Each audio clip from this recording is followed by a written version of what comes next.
বৃদ্ধি হচ্ছে না, ইউনিট বৃদ্ধি হচ্ছে না।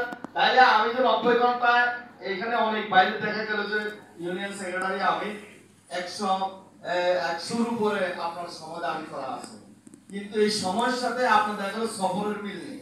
সফর আছে 3 দিন 4 দিন 5 দিন 6 দিন, কিন্তু সমাধান করা আছে 125 ঘন্টা।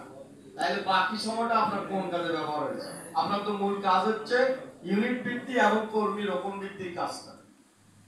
সম্মানিত ভাইরা, তাহলে আমি দুইটা জনশক্তি বৃদ্ধির যে গ্যাপ কোনটা, এই জিনিসটি আমি একটু আলোচনা করার চেষ্টা করছি। এরপরে আসেন ইউনিট বৃদ্ধি। আমাদের 300 উপরে ইউনিট রয়েছে, কিন্তু আমি যদি এখন আপনারা আমার সাথে একমত হবেন, আপনারা অনেক ভাই অমনোযোগী আছে, আমি একটু লক্ষ্য করেছি, তাহলে রোপণ সম্মেলন করতে লাভ নেই। আপনি বাড়িতে ঘুমান অথবা এখানে কথা বলেন, এগুলো তো আমরা কাজ করার পর একটা ফল বলতেছি, এগুলোর সাথে আপনারা আশা করি একমত হবেন। ইউনিটের ক্ষেত্রে দেখা গেল যে 5% ইউনিটও আমাদের সংগঠন পদ্ধতির আলোকে ময়দানে নাই। রিপোর্টের সাথে বাস্তব মিল অনেক ক্ষেত্রে নাই।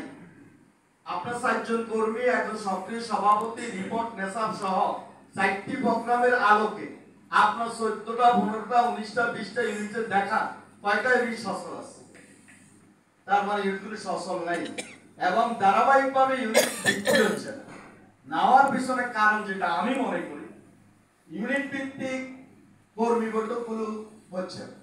আমরা বারবার ইউনিয়নে সফর করে দায়িত্বশীল বৈঠকে এই কথাটাকে স্পষ্ট করার চেষ্টা করেছি, সেটা হলো আপনাকে কোনো প্রোগ্রাম আমি ইউনিট যদি না হয়, কর্মী বৈঠক কোনো অবস্থায় যেন গ্যাপ না হয়। কর্মী বৈঠক গ্যাপ পড়তে পড়তে এমন অবস্থা হয়েছে যার কারণে আমাদের ইউনিট খোঁজ করে পাওয়া যাচ্ছে না। এটার একমাত্র